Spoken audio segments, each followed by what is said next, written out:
Vamos a este informe, que esto sí es serio, vamos a Grecia, a ver en qué estamos. Dale, negro. El debate sobre la renuncia de Tsipras en Grecia.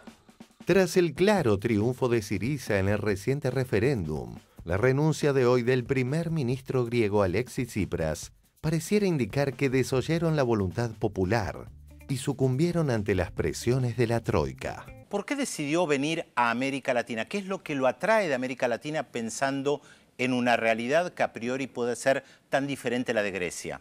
Είναι ένα ταξίδι που είχε έναν ιδιαίτερο συμβολισμό για μας. Βρισκόμαστε σε μια χώρα που πριν από μια δεκαετία βρέθηκε και αυτή στο μάτι του κυκλώνα. Ο λαός της υπέφερε εξαιτίας των πολιτικών του Διεθνούς Νομισματικού Ταμείου που τον οδήγησαν στη χρεοκοπία. Όμως αυτός ο λαός κατάφερε να σταθεί στα πόδια του, να αντισταθεί και να ξεπεράσει την κρίση με αξιοπρέπεια. Και βρέθηκε μια κυβέρνηση που κατάφερε να εφαρμόσει μια αντινεοφιλελεύθερη πολιτική κόντρα στο ρεύμα και οδήγησε τη χώρα στην ανάπτυξη και στην έξοδο από την κρίση. Έτσι λοιπόν στην Ελλάδα σήμερα βιώνουμε με επώδυνο τρόπο αυτό που εγώ συνηθίζω να ονομάζω λατινοαμερικανοποίηση της πολιτικής και κοινωνικής ζωής. La renuncia del primer ministro de Grecia. Esto genera una gran desilusión en muchas partes del mundo porque ustedes recuerden, ¿no? A este hombre se lo eligió en Grecia hace 6 o 7 meses no más para hacerle frente al Fondo Monetario, al Banco Central Europeo, a la Unión Europea, Alemania sobre todo, que en su momento imponían condiciones muy duras para Grecia a cambio de ofrecerles un tercer rescate para su economía. Ustedes recuerdan, el anterior primer ministro renunció, se hicieron elecciones, ganó la izquierda con el discurso de Tsipras, diciendo algo así como nos tenemos que poner duros, y de hecho hasta convocó un referéndum, ¿se acuerdan? A poco de asumir, convocó un referéndum para preguntar a la gente si estaba de acuerdo en llegar a un nuevo acuerdo, un tercer rescate, con las condiciones durísimas que eso implicaba o no. Y la respuesta fue no, si es con condiciones duras no lleguemos a ningún rescate. El referéndum en Grecia, casi 62%, dice no, no al ajuste, a un pedido que había hecho la Troika. I'm very happy and very proud. What do you think Greece has achieved? Independence. Μεγάλη μας χαρά να βγει το όχι. Θέλουμε οπωσδήποτε να βγει το όχι, είναι η μόνη ελπίδα για την Ελλάδα να βγει το όχι. Όταν υπάρχουν 10.000 αυτοκτονίες, όταν είναι 3 εκατομμύρια άνθρωποι κάτω από το όριο της φτώχειας, όταν είναι 1,5 εκατομμύριο στα συσίτια, περιμένουμε να βγει το ναι. Y a pesar de eso, finalmente acordó con el Fondo Monetario, acordó con la Unión Europea, con el Banco Central Europeo. Grecia comienza a privatizar. El gobierno de Alexis Tsipras aprobaba este martes la concesión de 14 de sus aeropuertos a la empresa alemana Fraport. Así, plazas importantes como las de Salónica, Corfú en el Jónico, Kania y Cefalonia en la isla de Creta o las turísticas islas de Santorini y Mykonos en el Egeo serán ahora propiedad de Fraport. Hemos retrocedido en esta batalla, pero teníamos que enfrentar un equilibrio negativo, una correlación de fuerzas negativas en Europa. La moraleja para muchos es qué difícil es hacerle frente a Alemania, al Fondo Monetario, al Banco Central Europeo. En su momento los griegos lo votaron a este hombre para hacerlo y no pudo. Termina renunciando y convocando elecciones. El ex ministro de Economía griego Yanis Varoufakis, renunciante cuando Tsipras aceptó el primer ajuste, contó sobre las presiones del poder económico europeo. En Le Monde Diplomatique, por Yanis Varoufakis. El ex ministro de Finanzas griego Yanis Varoufakis relata el clima de amenazas bajo el cual se desarrollaron unas negociaciones con las autoridades europeas que tenían dictado su final de antemano: aplastar al gobierno griego para aleccionar a todos los posibles rebeldes que pudieran surgir en otros países. El 30 de enero, algunos días después de mi nombramiento en el puesto de ministro de Finanzas, el presidente del Eurogrupo, Jeroen Dijsselbloem, me hizo una visita. Apenas habían transcurrido unos minutos cuando ya me preguntaba qué pensaba hacer acerca del memorando, el acuerdo que el precedente gobierno había firmado con la Troika. Le respondí que nuestro gobierno había sido elegido para renegociarlo. En resumen, que íbamos a solicitar la revisión, a grandes rasgos, de las políticas presupuestarias y de las medidas que habían causado tantos estragos en el curso de los últimos 5 años. Caída de 1/3 del ingreso nacional y movilización del conjunto de la sociedad contra la idea misma de reforma. La respuesta de Dijsselbloem fue fue tan inmediata como categórica. Eso no funcionará. O el memorando o el fracaso del programa. En otros términos, o aceptábamos las políticas impuestas a los gobiernos precedentes, precisamente aquellas por las que, para impugnarlas, habíamos sido elegidos porque habían fracasado tan lamentablemente, o nuestros bancos serían cerrados. ¿Qué arma de chantaje utilizaron? La perspectiva, ilegal, de una expulsión de la zona euro. Nunca más ningún pueblo de la región debe tener que negociar en el miedo. La comparación surge tan inevitable como reparar en el éxito que consiguió Argentina hace 10 años al comenzar a desendeudarse del fondo y ahora al plantarse ante los buitres. No vamos a firmar ningún compromiso que comprometa el futuro de los argentinos. Nuestra defensa es la del pueblo argentino.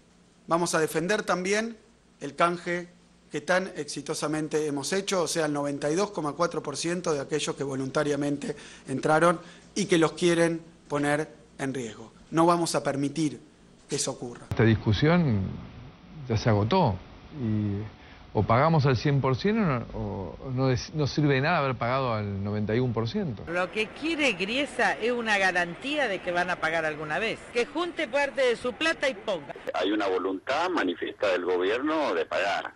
Ahora, esa voluntad tiene que manifestarse también en el cumplimiento de una sentencia. Tiene que pagar, no hay que negociar nada. El desendeudamiento más exitoso y uno de los más grandes de la historia, seguro de los tiempos recientes.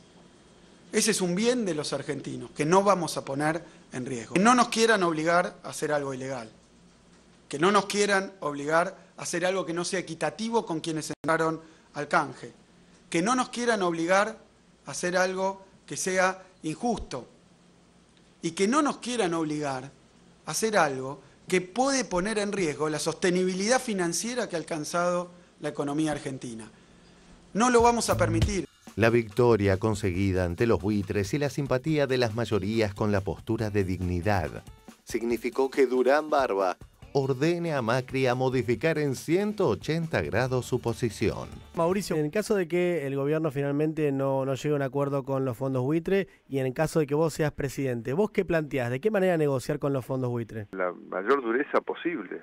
Es sentarse en el tribunal de Griesa y lo que Griesa termine diciendo, hay que hacerlo. ¿De qué manera negociar con los fondos buitre? La mayor dureza posible. Mira, yo siempre digo que si el día que Mauricio Macri dijo que había que pagarle todos los fondos buitre, que así lo decía el juez Tomás Griesa, gracias a Dios ese día se levantó en su casa de Barrio Parque y no en la residencia de Olivos.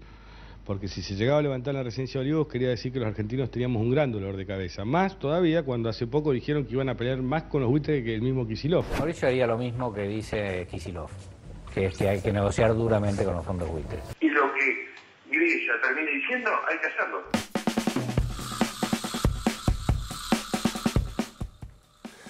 Muy bien, a ver, Nora.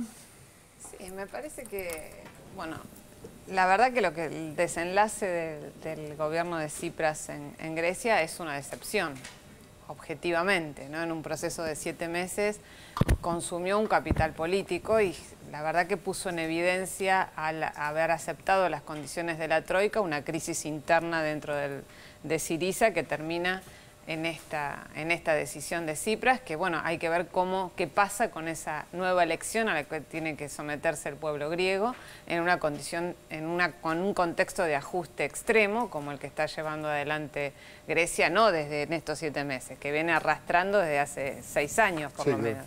Entonces me parece que esto es un dato que nadie sabe, nadie puede prever las consecuencias que puede tener hacia experiencias también muy esperanzadoras como es la de Podemos en España, con los resultados que ha habido en las elecciones jurisdiccionales en España.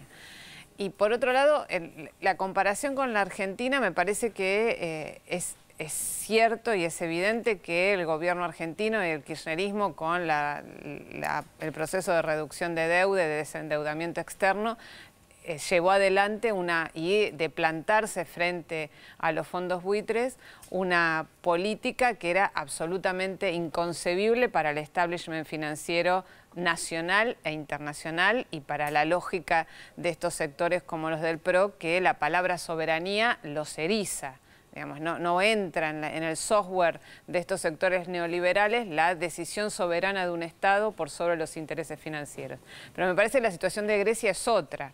Argentina no estaba dentro de una zona euro que es absolutamente restrictiva, está en un proceso en América Latina, en el proceso de desendeudamiento, se dio en un contexto de América Latina desendeudándose con políticas semejantes. Grecia está solo en una Europa que dominada por la troika alemana básicamente, ¿no? Tenemos que hacer un corte y después retomamos esta charla sobre Grecia. Acá estamos con Andrés Asiaín. Una pausa y volvemos con más 678. Hoy es tiempo de estar con los que más necesitan. El Gobierno Nacional decidió las siguientes medidas para los afectados por las recientes inundaciones. A los jubilados o pensionados que reciben el haber mínimo se les otorgará un suplemento excepcional de 8.598 pesos con 12 centavos. A los titulares de la asignación universal por hijo y asignación por embarazo se les duplicará el monto de la asignación. A los titulares de la prestación por desempleo se les duplicará el monto asignado durante 3 meses. Las asignaciones familiares por hijo con discapacidad y prenatal se duplicarán por 3 meses. También a los jóvenes del programa Progresar se les duplicará el monto durante 3 meses. Para solicitar estos beneficios, acércate a los puntos de atención de ANSES. Conoce dónde están los puntos de atención en damnificados.anses.gov.ar. ANSES, con cada argentino, siempre. Presidencia de la Nación. Humildad es todo un verso, lo demostrarás.